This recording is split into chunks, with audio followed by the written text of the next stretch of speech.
What is consciousness? How do we perceive reality? Will AI become conscious? We discuss these questions and more with Dr. Anil Seth, the author of Being You. Dr. Seth, welcome to the show. I saw your talk at the Royal Society recently online, and you dedicated the presentation to your mother. You said, when the end of consciousness comes, there is nothing to be afraid of. And I was wondering if you could talk about that dedication for a moment. Well, she's been in rather poor health for a long time. And actually, it was quite a surreal evening giving this seminar at the Royal Society for this the Faraday Prize. It was a very prestigious lecture. But my mother had gone downhill health-wise over the last few days. So she's recovered a bit now, but at the time it wasn't clear whether she was going to make it. In fact, we didn't think she was. So it reminded me of this, one of the things I think about when I think about consciousness is the existential implications and how we think about the beginning of life and the end of life. And there's a Julian Barnes novel which has the title Nothing to be Frightened of. And it's all about mortality and our attitudes to mortality. And so I basically, in my book too, I've used that phrase because I think it has this beautiful double meaning that the absence of any kind of consciousness can be simultaneously both terrifying. We can be very frightened of nothing. But of course, there's the other interpretation that if there's nothing, well, there's no pain, there's no suffering. We don't worry too much about the vast expanse of time before we were each born. So why should we worry too much about the vast expanse of time after we die when we won't be around to experience anything? It's a very, very challenging concept to keep in mind. I mean, people can spend their whole lives struggling with the idea of not existing. And it's something we're mentally very hard, if not impossible, to fully grasp, because the act of grasping anything, thinking anything, implies being aware, being conscious.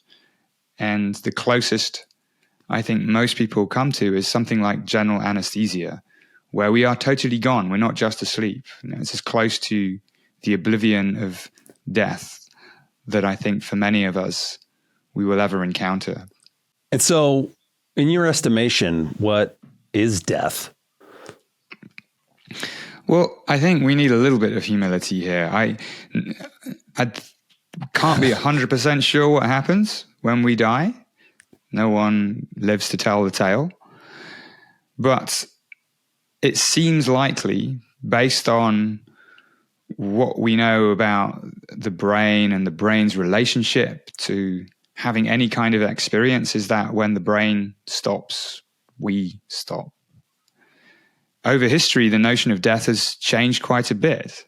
There's both in how we think about it from our cultural traditions of religion, in terms of things like, the afterlife and hell and heaven or the bardo or other things, but also medically.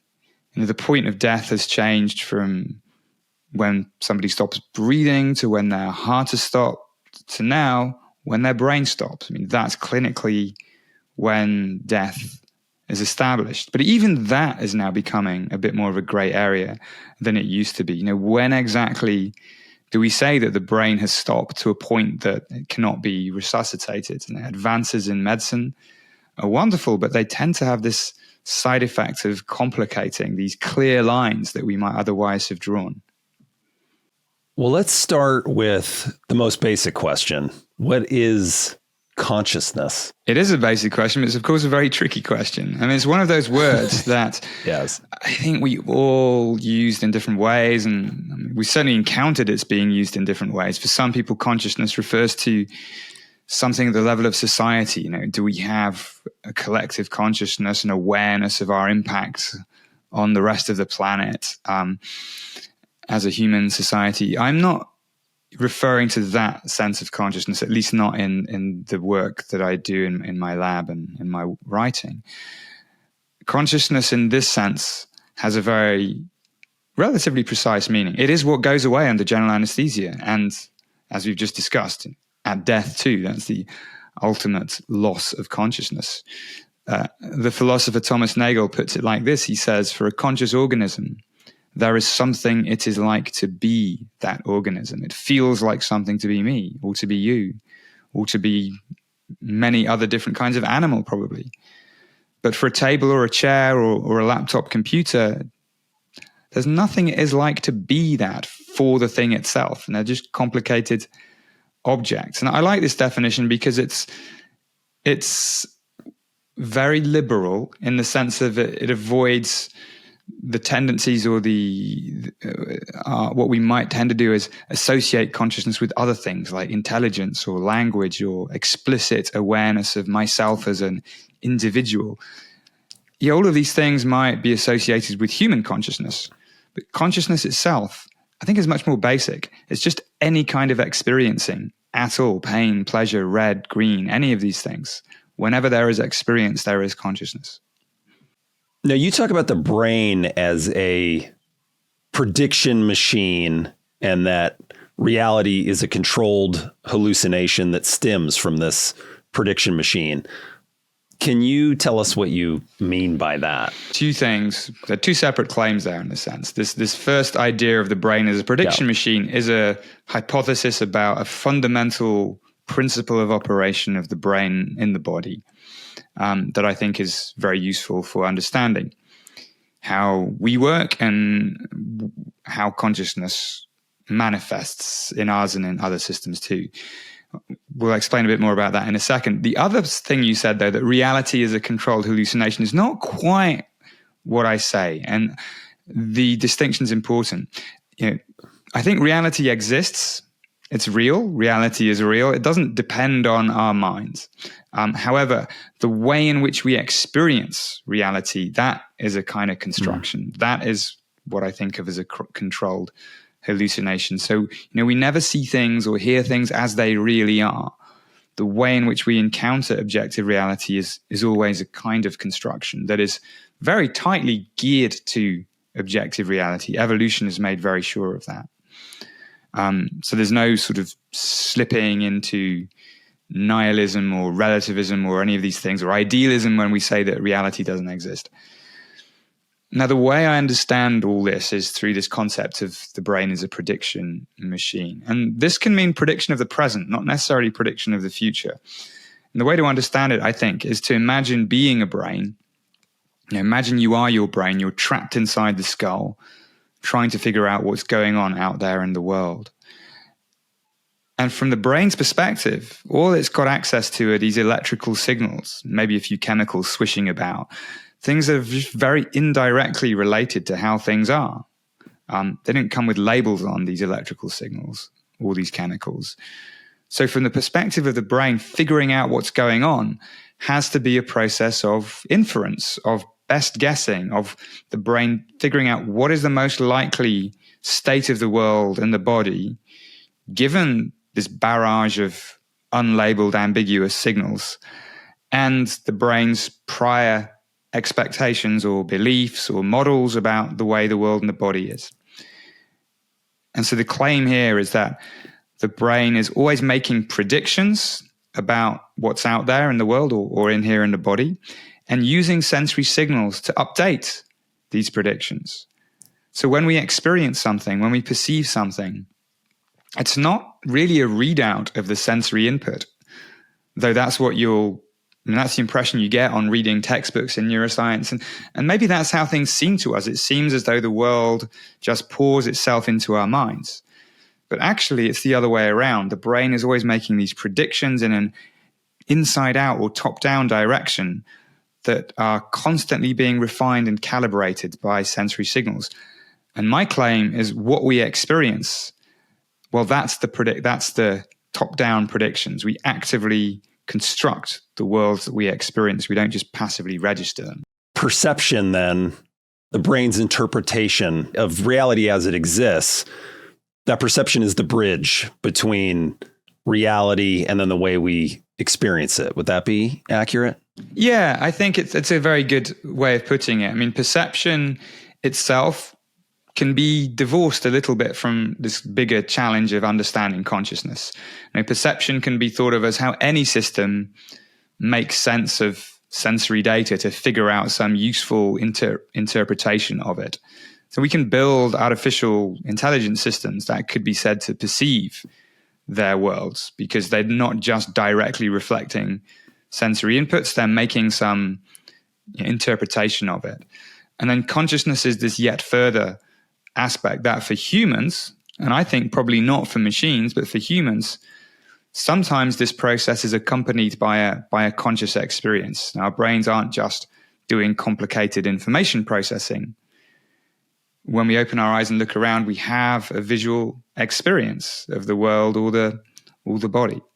Or, not just a visual experience, an auditory experience, an emotional experience. So yes, in this sense, the mechanisms of perception do indeed provide a bridge from objectively what's going on in the world and the body, and subjectively what's happening in our experience of that. Well, along those lines, you said color is where the brain and the universe meet. Could you expand on that idea a little bit? I think color is a good place to start to unpack some of these ideas. I mean, colors are very, very important aspects of our lives. I mean, you're wearing this vibrant red jacket, at least it looks red on my screen. And now there's uncharacteristically blue sky outside my window in England. But what is color? Color's been debated in philosophy and science for hundreds of years, and there's still a lot of discussion, but there are a few things we can say that shed light on these ideas of perception. Color is not really out there in the world as color. It's not that objects are literally blue or red. They just reflect electromagnetic radiation in different ways. Now, there's this whole spectrum of radiation going from radio waves with very long wavelengths to X-rays and gamma rays with very short wavelengths. None of these things are actually colored. It's just different wavelengths of energy. And there's a very small part of that spectrum, the so-called visible spectrum, which is a thin slice of this objective reality. And then within that thin slice, the cells in our eyes are sensitive to roughly only 3 different wavelengths. We call them red, green, and blue, but they're not red, green, and blue. They're just 3 different energies. Out of combinations of these wavelengths, our brain creates a universe of colors, many more than 3. We experience thousands, perhaps hundreds of thousands, perhaps millions of distinct colors. So color in our experience is simultaneously less than what's really there because it's based on a very tiny subset of this wide spectrum of electromagnetic radiation. But it's also more than what's there because we experience this vast repertoire of colors. And it's a useful thing for the brain to kind of construct because what colors help us do is keep track of surfaces as lighting conditions change. And so there's a very useful way for the brain to kind of pass reality because it just presents objects in visual experience. We have experiences of objects with different colors. They look different from each other and they have a continuity as the ambient light changes. But without brains, there would not be colors. So in this sense, color is different from many other things. The philosopher John Locke talked about this a lot. Colors really do require a brain to exist. Otherwise, there's just electromagnetic radiation. But other things that we might experience, like how heavy something is or how solid something is, those properties exist independently of a mind and a brain. If I am not looking at a wall and I walk into it, I'll still stop. I'll still hit the wall and fall over. It doesn't just stop being solid because my brain isn't perceiving it. But the experience of looking or touching a solid object, now that is a construction. The way solid objects feel to us is a construction. But yeah, color, I don't think it was my quote. I think I probably, like most things, borrowed it from somewhere else. But the color being where the brain and the universe meet, I think just emphasizes this kind of humbling perspective that such an important part of our daily lives is this collaboration between the brain and the world. It's not just to be taken for granted. we actively generate at every moment of every day. There was a discussion of that in your book, Being You, The New Science of Consciousness, which is an amazing book, by the way. Highly recommend it to anyone listening to this conversation if you're interested in these topics. You talked about a walking meditation in which you're trying to keep that front of mind, the relationship between brain and colors. And I found that's a very useful way to just be in awe of everything around us and how much is going on in terms of perception and color. And I just wanted you to just touch on that a little bit about how you exercise that walking meditation, because I think that's a really useful exercise for anybody that's interested in consciousness. I mean, anything but a diligent meditator. I've kind of dabbled in meditation, but dabbling in meditation is not generally the best way to practice it. But I do think that years of studying and thinking about consciousness is in a way a form of meditation. And the two things meet a little bit more in this idea that you just mentioned. And it's something I find myself doing without really thinking about it as a meditative practice. But quite frequently walking around or just sitting outside in nature or even in the house and just reminding myself, and this becomes for me a bit of an automatic mental habit, that what I'm experiencing, even though it seems to be objectively the way it is, and my brain is just open to the world as it is not true. That the colors, the shapes, the sounds that I'm hearing, they are all constructions of the brain that are reined in by objective reality. They're not literally out there. And you're absolutely right that if you do this, and I find if you do this, it stops you taking consciousness for granted. And that, I think, can be very rewarding and to some extent empowering experience. It certainly imbues, most of the time for me, a sense of wonder and a bit of a sense of gratitude for this process to exist. I mean, perhaps being conscious of something was evolutionarily optional. Maybe other forms of life on other planets could have evolved to behave and survive and reproduce without consciousness being part of their story at all. I think it's unlikely, but who knows? Along those lines of color, you talk about, is it Adelman? How do you pronounce the checkerboard? Adelman. Oh no, that's Adelson. Sorry, there's very similar names. Adelson. My old boss was called Gerald Edelman, but there's a very well-known visual illusion called Adelson's checkerboard. Different people, different things. There we go. Okay, Adelson's checkerboard. What can we learn from Adelson's checkerboard? Well, I think it's like many visual illusions. You often first see these things and they just give you this sense of, wow, that's weird. That doesn't seem right. What trick is my visual system, or what trick is my brain playing on me? But I think the real value of these things is that it's not a trick. Your brain is not playing any kind of trick on you. Visual illusions are windows into how the brain works all of the time. So just to describe for anyone listening what Adelson's checkerboard is, it's an image that shows us how deeply our brain's predictions about the world shape what we experience. So basically you see a checkerboard which has kind of light gray and dark gray squares arranged as like a chessboard, you might see. And there's a little column, a round cylindrical shape that's at one end of the checkerboard, casting a shadow. And the shadow is falling over the checkerboards. And what we seem to see is just this checkerboard with a shadow passing down along the diagonal of the checkerboard.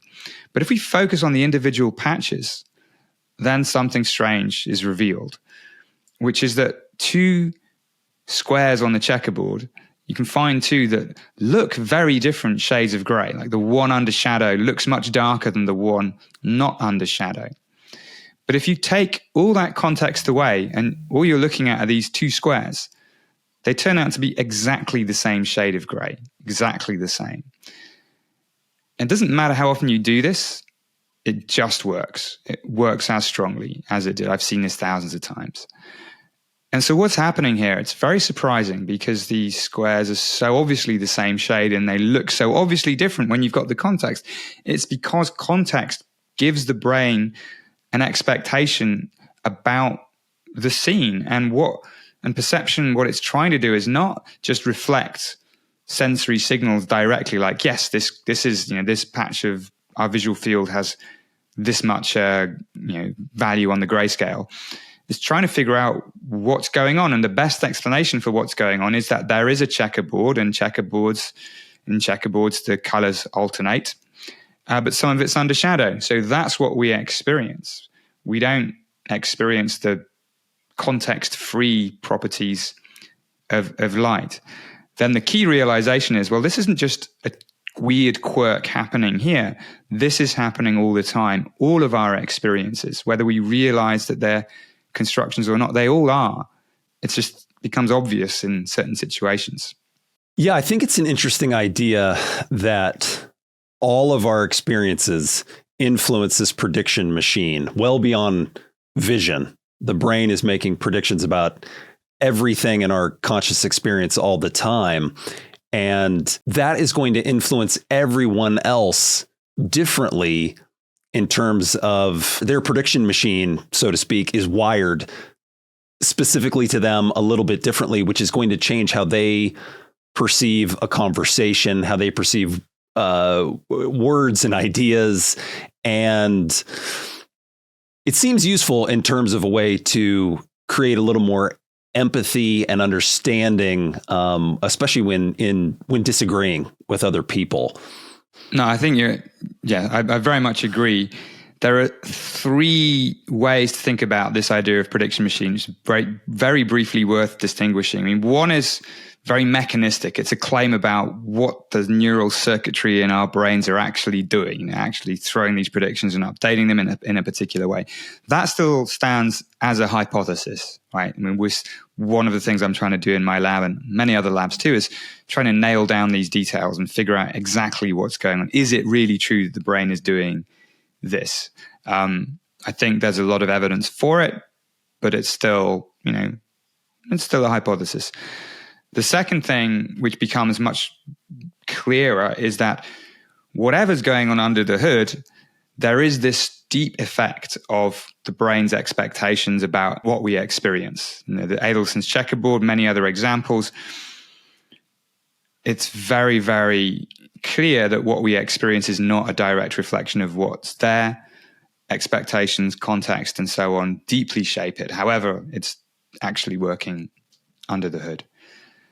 And then the third thing is an implication, which, as you said, and it's something I've become very interested in lately, is that given that these expectations that the brain has that we might not even know our brain has, because by the way, you don't need to know that your brain knows stuff about shadows. It just does. And then we don't need to know that our brain knows that. So given that that is actually happening in some way, it's very likely happening in slightly or even substantially different ways for different people. And I like to think of this in terms of the concept of perceptual diversity, that just as we differ on the outside in terms of skin color and height and body shape and so on, we also differ on the inside. And these differences don't have to be dramatic differences that we might be tempted to label with this or that condition. Now, we're used to the term neurodiversity now as well, but that's got a lot of connotations typically about autism or ADHD or some other condition, whereas what I'm focusing on these days is the differences that we just might not otherwise notice because they might be relatively small, because we use language to papers over these differences. If we both say, yeah, you're wearing a red jacket, I mean, we can agree, but maybe we're having different experiences of red. And finally, of course, we just seem to see things as they are. And because it seems to me that reality is just the way it is and my brain doesn't have much to do with it, that's another bias against us recognizing how distinctive our inner worlds might be. And by fleshing out that idea, and one of the projects that I'm very deeply involved in and excited about at the moment is a project called the Perception Census we've been running, which has surveyed about 40,000 people, each of whom has done between 1 or maybe several hours of experiments for us, all trying to get at different ways of the uniqueness of individual experience. And so this project, we're still analyzing the data, but my hope is it's going to paint a picture of how different our inner worlds are. Scientifically, I think that's fascinating, but there's also this cultural significance that I think you hinted at, that when we realize that we might live in perceptual echo chambers to some extent, then that can cultivate within us a bit of humility about our own ways of seeing and perhaps our own beliefs about the world and society too. If we can literally experience the same situation visually in different ways, I think if we build really in better recognition of that, then that can be very helpful in cultivating humility, empathy, and platforms for communication and understanding. That's a bit idealistic, I realize how it sounds, but I don't think it's nonsense. I think there's some plausibility to it. I would agree with that. And I like a little idealism. We may not ever achieve perfect empathy and humility, but if we can just move the needle a little bit, that's good for everybody. Let's switch gears a little bit to talk about emotions, because I thought one of the most fascinating portions of the book was talking about how we experience an emotional state and assume that emotional state drives bodily responses. We feel scared, and so adrenaline's going to surge, cortisol levels are going to go up, my palms are going to be sweaty. But you describe a situation in which the body has a response, and then the brain is guessing at which emotional state should match that bodily state. It's reading the sweaty palms and the cortisol and the adrenaline and going, this person is scared.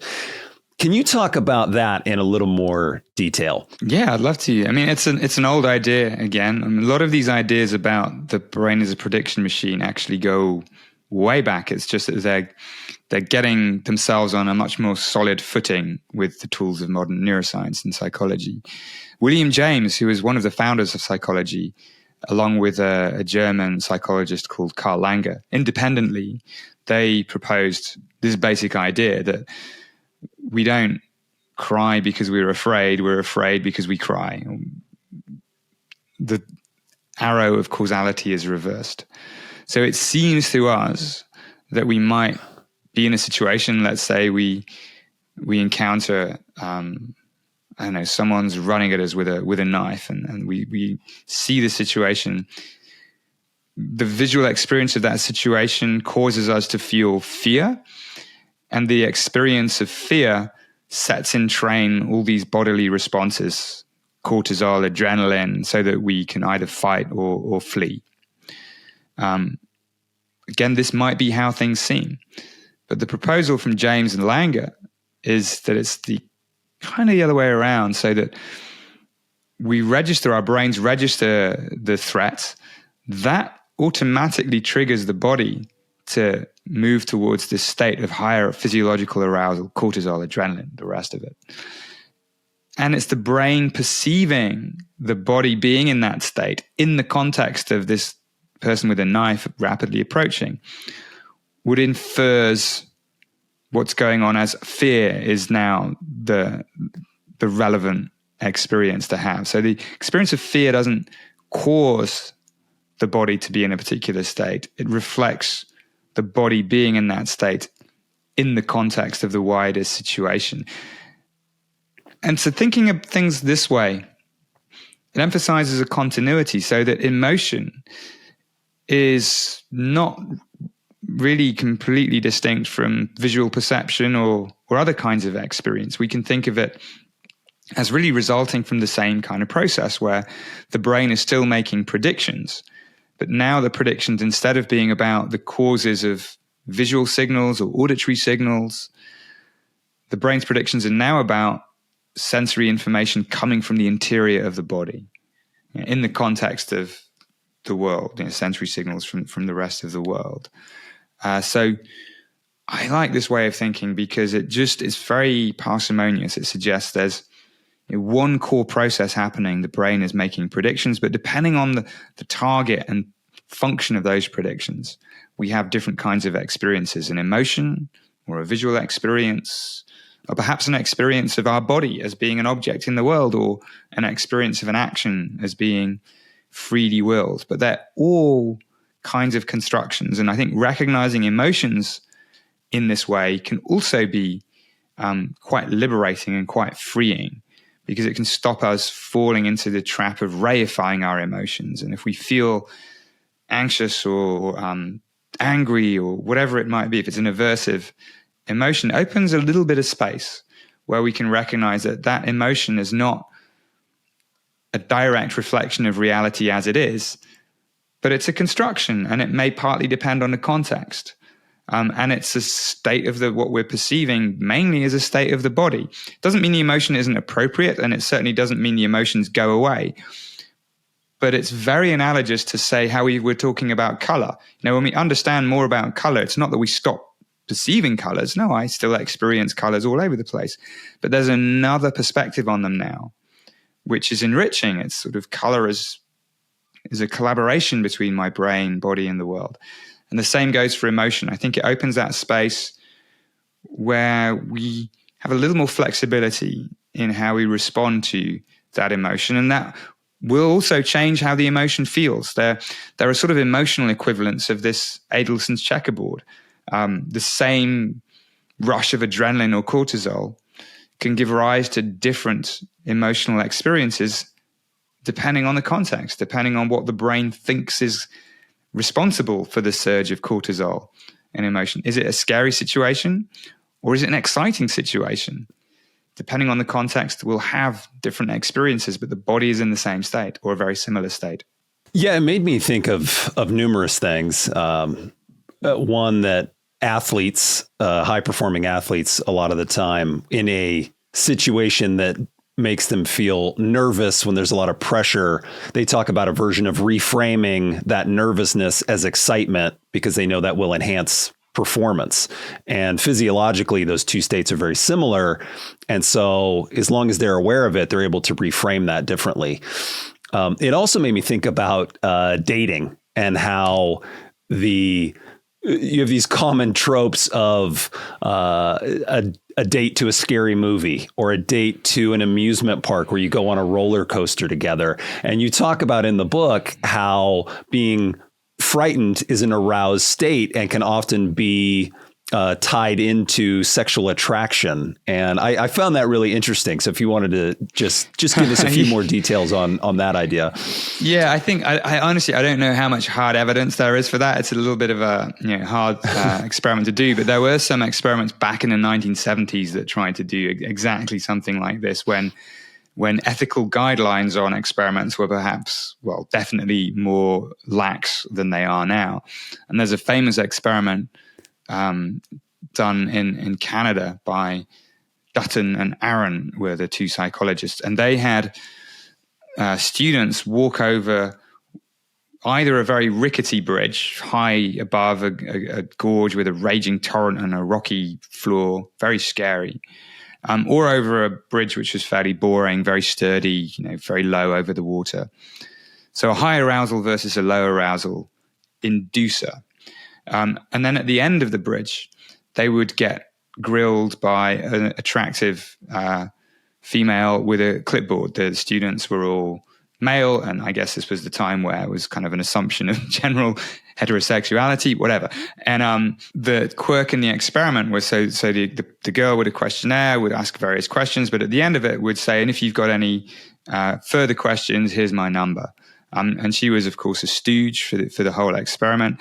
And what was really in question was whether the people who went over the rickety bridge would misinterpret the physiological arousal caused by the bridge as attraction, some kind of sexual chemistry, romantic chemistry with the girl. And so the hypothesis was people who went over the scary bridge would make more calls, following up and maybe asking the girl out. And that's what they reported. Now, I mean, it's a fun experiment to talk about. It's, ethically dubious in various obvious ways, and it's very hard to replicate because can't really do that anymore. But I think it's at least consistent with what you're saying about dating. On the other example, about athletes, so I'm no athlete, but I also find this reframing useful in some contexts. Like I've been trying to be more disciplined about cold water immersion over the last couple of years, and trying to jump in the sea here in Brighton when the water is very cold. It's still very cold in May because it takes a long time to warm up, or even just taking a cold shower every morning. And when you start doing this, it's very emotionally unpleasant. You feel you don't want to do it, and then it just feels like when you're in the cold water, it's a horrible experience. But then, after a while, there's a reframing that becomes possible, which is you realize that actually you're not going to die. And so instead of these emotions, which are all bound up with one's expectations about what cold water is going to be like, and you just pay attention to some of the raw sensations, like, oh, this is the experience of my body getting cold, then the whole experience changes, not just your interpretation of it. So I think this is important. I'm not saying that you can have an experience, but you think about it differently. Now, the context can change the experience. So for me now, most of the time anyway, getting into cold water just feels different, even though, it still feels cold. It's not that it feels warmer. It just is stripped away of some of the optional, I think, interpretations of it, that it's going to be very unpleasant, that it's going to induce, problems, and it's going to panic and so on. And now it just feels cold.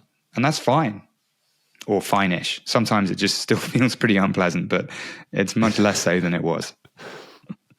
I started this morning off, since I'm in the Pacific time zone, I started this morning off with a cold plunge. I have a plunge at the house, and this is how I think about cold plunging. It's easier to act your way into a new way of thinking than think your way into a new way of acting. And I find that cold plunge changes the bodily state, and you can't help but to be alert, aware, ready to go afterwards. And I think that ties into what we're talking about here with these bodily states drive our emotional state. And cold plunging is a great way to get there. Absolutely. I mean, sometimes you've just got to not think, right? You've just got to not think and do.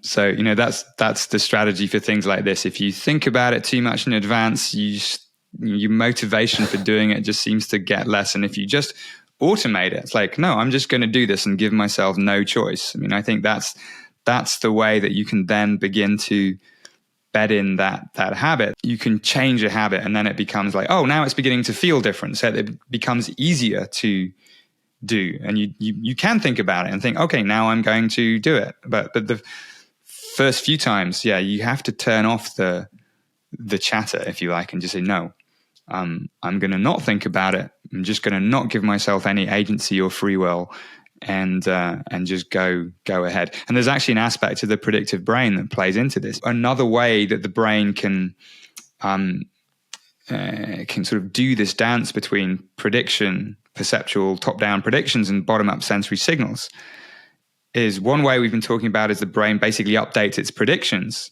But the other thing, of course, is we can act. We can act in the world and change the data. We can change the sensory signals. And so there's actually a theory of not just perception, but also of action in here. Action becomes a self-fulfilling prediction about the movement and position of our bodies. So jumping into a cold plunge is like when you really focus on self-fulfilling some predictions about the movement of the body in a way that becomes somewhat decoupled from the larger context. Now, what can psychedelics teach us about consciousness? Well, a great deal. And as a side note here, I thought it was very brave of you to talk about your own experiences in the book, because usually someone who's a serious academic, they hide that part of their lives or they shy away from sharing that. And I appreciated that you talked about that openly and would just love to hear more about that.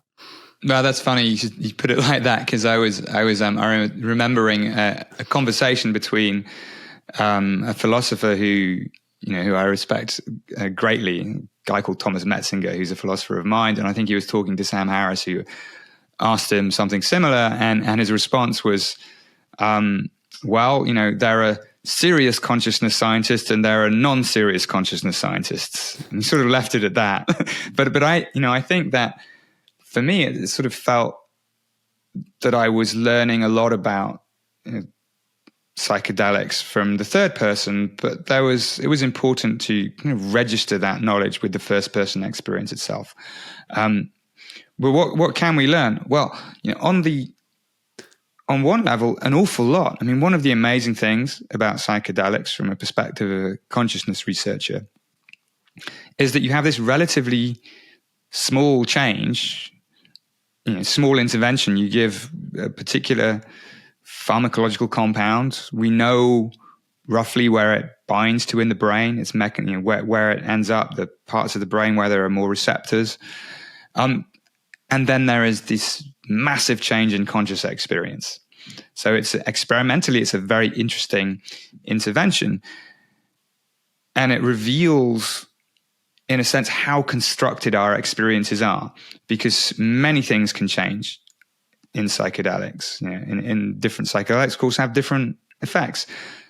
But for instance, a common effect is ego dissolution. Our experience of being a well-defined self that's separate from the world and separate from other selves can go away, to some extent, or even in some cases, perhaps entirely. What do we learn from that? Well, I think we learn that the experience of being a self is not something to take for granted. It's something that the brain is actively constructing all the time.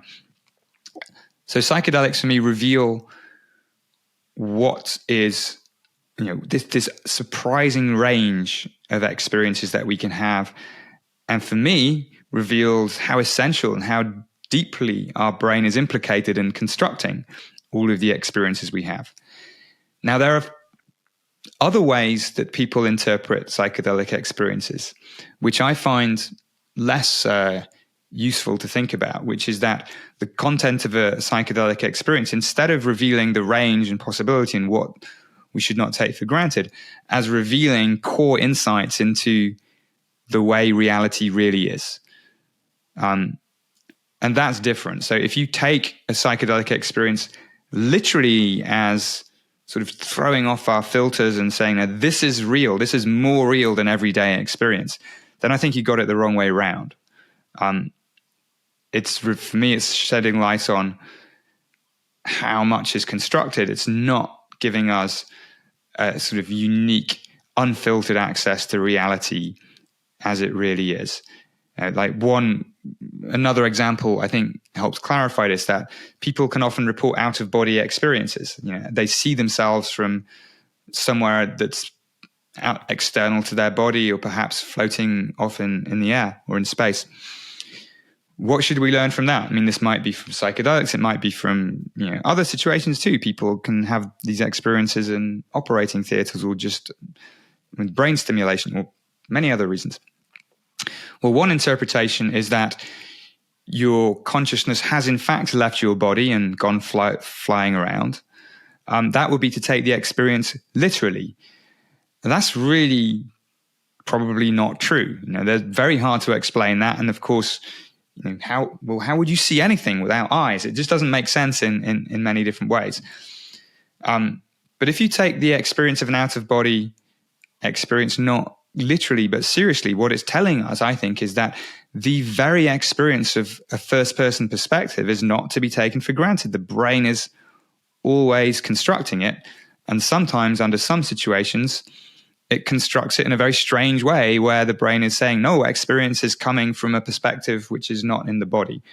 I think that's the right way to experience, and it's completely different, because in the second case, we're still acknowledging that the brain is where consciousness is happening. But the content of consciousness, now we realize something we might have taken for granted, that, well, of course we will see the world from where their brain is because that's where the brain is. But no, the brain is figuring out what the best location for the first person is, and it might not always be in the brain. But it's going to depend, and just to draw a loop on it, it's going to depend a lot, I think, on your prior beliefs about the nature of consciousness. Like if you are partial to something like panpsychism, that consciousness is everywhere and part of everything, then you might be more likely to interpret a psychedelic experience differently from if you are someone like me, who is more of a materialist, that I think consciousness is a property of biological brain-like systems. So there's going to be a lot of variety as well. And I also just wanted to emphasize that this is all separate from the personal value that someone might take from it. So, somebody might, after a psychedelic experience, interpret it in a different way to how I would, as like an insight that consciousness suffuses the universe. And that would be a different conclusion than I would reach, but it still might be personally very beneficial for them. And that's a whole other, of course, aspect of psychedelics, its potential for therapeutic deployment, for clinical use, for enhancement of well-being. And here I think there is a lot of potential, but I think the data is a bit mixed. And, we need to be a little careful from the pendulum swinging from one extreme where psychedelics were illegal and neglected by the mainstream medical scientific establishment, to the other extreme where now there's huge enthusiasm and excitement and a lot of money into psychedelic startups and so on. I think there is a lot of potential, but I also think there's no silver bullet. Speaking of consciousness arising from biological systems, can AI become conscious in your estimation? In my estimation, I think it's extremely unlikely. I am a little bit more, I'm a bit of an outlier, I think, among many colleagues of mine in neuroscience, but especially when you hear people more deeply in the tech world, I think, as a general belief that AI is on the road to consciousness. I think that's largely mistaken. And I think this is true for several reasons. Firstly, there's just this background assumption that's very common in many corridors of academia and tech, that consciousness is some kind of computation. You get the computations right, consciousness will happen. But for me, this is a massive assumption. Like, why should we think that? The metaphor of the brain as a computer has been very useful, but ultimately it's just a metaphor. And the more you look at things like brains, the less like a computer they seem. In a computer, you've got this hard distinction between the hardware and the software. In a brain, you've got nothing like that between the mindware and the wetware of a brain. In a brain, it's very, very hard to strip out what it does from what it is. But computers tend to work because they make that distinction very sharp. So even if consciousness is a kind of computation, it might not be the kind of computation that can be done in things other than brains. But I think even more deeply, it's probably not a form of computation anyway. Brains are very complex systems, but they're not necessarily kinds of biological computers. So I think AI is certainly on the path to convincing us that it's conscious and can simulate conscious systems. We can model it. We can simulate the brain on a computer, but we can simulate anything on a computer. That's what computers are good at. And if we have a simulation of a weather system, we don't get confused about the fact that it's not wet or windy inside the weather forecasting computer. We know it's just a simulation. But for computer models of the brain, like we see in AI, we might start to get confused and think, oh, it's not just a simulation. It's actually the thing itself. But I think there are many reasons to doubt that. And there are many reasons why we're tempted to make those kinds of attributions. We're very anthropocentric, anthropomorphic creatures. We see the world through the lens of being human, and we project human qualities into things on sometimes rather flimsy evidence. So language is a very, very powerful lever in this domain. When things speak to us, we tend to project things like understanding consciousness into them. The current wave of language models has been very powerful here. But I really think the tendency to attribute consciousness to these kinds of AI, it tells us more about our human psychological biases than it does about what's likely to be happening in these systems.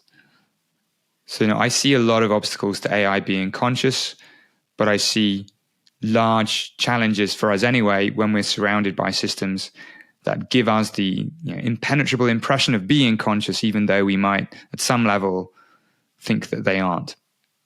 Yeah, especially when a lot of the interfaces that are being created by new companies now seem designed to make those large language models seem more like a person, like a friend that you're talking to. That will get tricky for people to parse out what they're dealing with there. It's already getting tricky. I mean, there's already cases of people behaving in ways that are not good for them on the basis of interacting with language models and believing that the language models really care about them.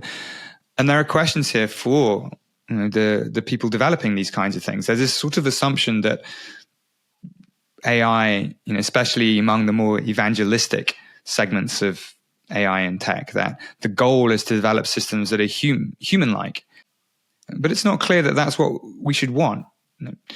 A mentor of mine who sadly died a few weeks ago, the philosopher Daniel Dennett, said many years ago, but kept saying again, I think for very good reasons, that we should always remember that we should treat AI as tools rather than colleagues, and always remember the difference. And that has important implications for how we design AI. Maybe we don't want to design AI to be as similar to us in all possible ways. Maybe we design systems that complement rather than replace us. And for me, that's a path towards getting more of the positives from this new technology and avoiding some of the potential negatives. Now, I did want to ask, because earlier you mentioned different frameworks for thinking about psychedelics or different frameworks for thinking about consciousness. Where does your framework for consciousness diverge from Donald Hoffman's framework for consciousness? Because I spoke to him and really enjoyed our conversation, but he has a much different way of looking at all of this, talking about consciousness basically giving rise to an interconnected consciousness, giving rise to space and time, which is a much different way to approach all of this than a materialist perspective, which is that consciousness arises from biological properties individually. If I'm summarizing that correctly, and if I'm not, please let me know. Yeah, I mean, more or less, I think my perspective is that there's something special about biological systems, but I don't know that for sure. And the claim in materialism more broadly is not restricted to biological systems. It says consciousness is a property of matter of some form. So Donald and I have had many conversations. I always enjoy talking to him too. I always learn something. And we agree up to a point. We agree that the world that we experience is not the world as it is. It's a kind of construction. And the relationship or the way in which we encounter the world is something evolution has tuned to be useful, not to be accurate. So those are two large points of consensus. The first point of disagreement, I think, is he's very fond of this kind of user interface metaphor, where the world that we experience is some kind of interface that's useful for the self as the user. Now, I don't like that way of thinking, because I think the self is part of the construction too. There's no self that's perched inside the brain, kind of reading out perceptions and figuring out what to do. That's a kind of inner homunculus view that I think is unhelpful. But I think the more fundamental place we diverge is what can be said about the nature of reality on the basis of thinking this way. Now, Don takes it all the way, that the level of indirectness is such that for him it makes sense to say that reality is fundamentally constituted by conscious agents of some form or another. And, I don't want to pretend I can accurately summarize his view on this, but he goes to this to that far and says, okay, that fundamental claims about the nature of reality and space and time are also aspects of construction. So I suppose I'm a little more conservative than Don on this. I think, in a sense, more radical, that the self is part of the construction. It's not the user and the interface. I think that's a bit unhelpful.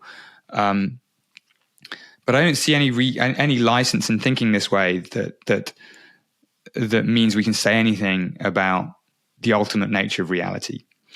Now, I do think that things like the way we experience time and space are also, to some extent, constructions. Immanuel Kant said as much hundreds of years ago. But he also said, Kant had said that, well, there's this noumenon, there's this nature of reality, and we never have direct access to it, but it is there. And I guess I'm a sort of some minor descendant of that way of thinking, that there is objective reality, but the way we experience it is a construction. And I just don't think we're licensed to say that the nature of reality is made of conscious agents or otherwise. I still find materialism to be a good working assumption. I don't know if it's true, but we certainly haven't exhausted thinking of things this way. And it matters because if you adopt that perspective just as a working assumption, you tend to do experiments that shed light on the phenomenon. It's a good assumption in the sense that it generates interesting testable predictions about how the brain works and how it shapes our reality. And if you start talking about conscious agents as the fundamental nature of reality, I'm yet to be convinced it leads to many useful experiments. It's not to say it's wrong.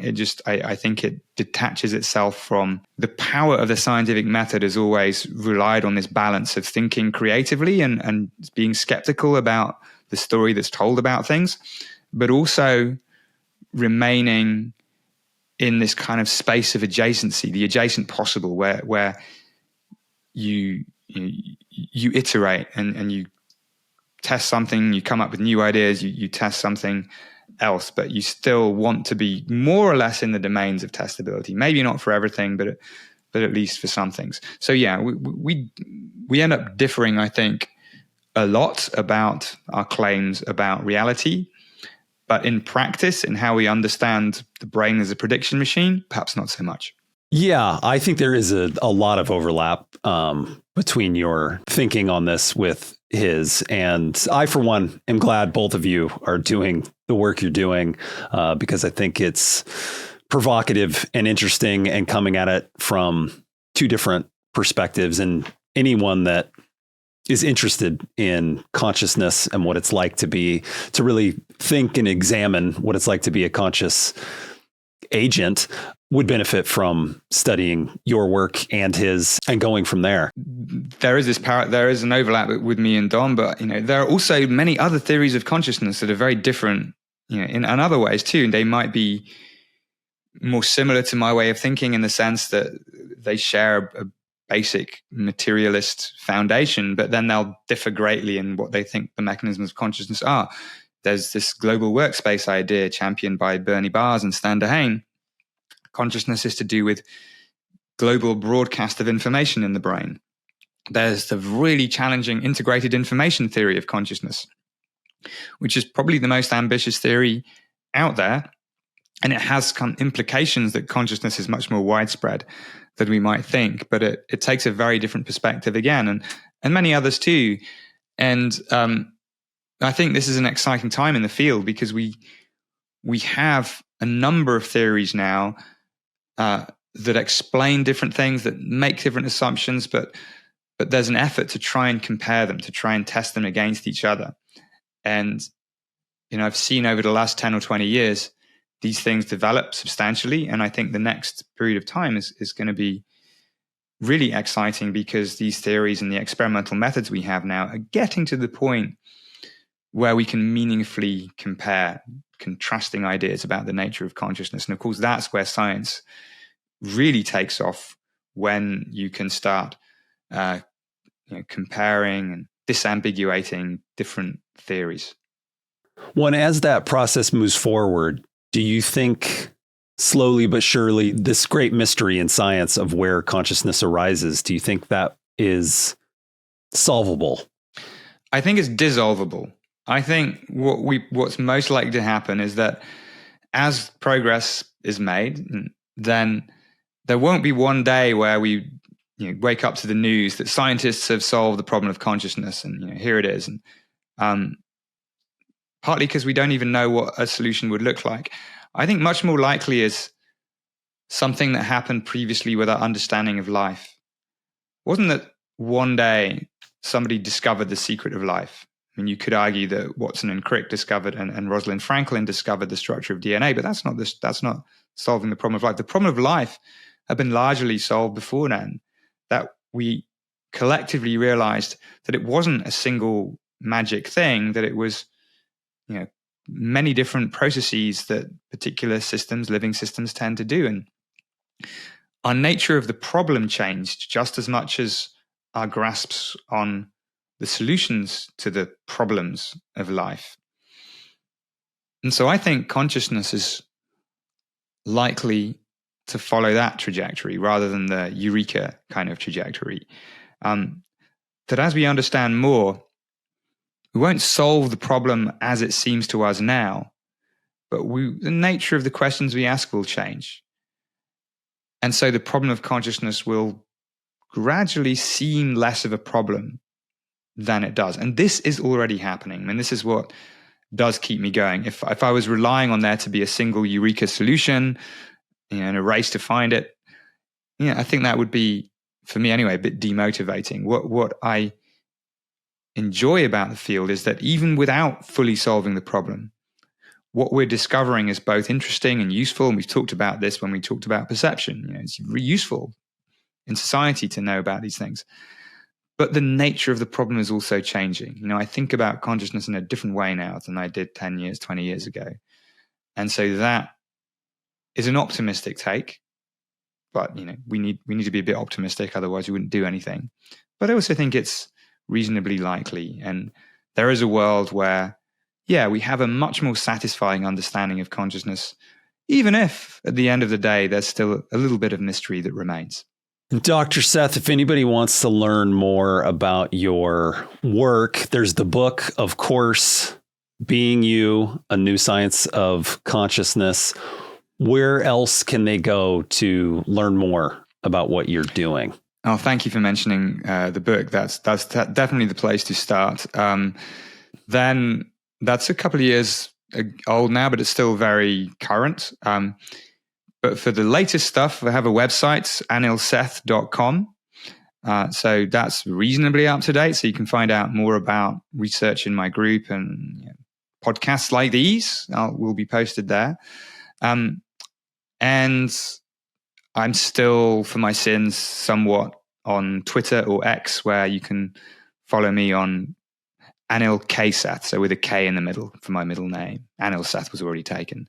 So those would be the places to find out more. Great. Well, thank you so much for coming in today. I know you have places to be, people to talk to, and I want to respect your time, but honestly, I could talk to you all day. I just think you have a fascinating mind. And one of my favorite things about the book was some of the little bird walks that you take in the chapters that just reveal how you process the world and think about things. And I personally hope there's another book out there in the future because I think everybody would benefit from a little more Dr. Seth out there in the world. That's very nice of you to say so. I'm sure there'll be another book. I haven't started writing it yet, but I think these things take time. Thanks a lot. It's been a great, really enjoyed talking to you. I appreciate your time too. So thank you very much, Nick. Okay, everybody. Until next time, ask questions. Don't accept the status quo and be curious.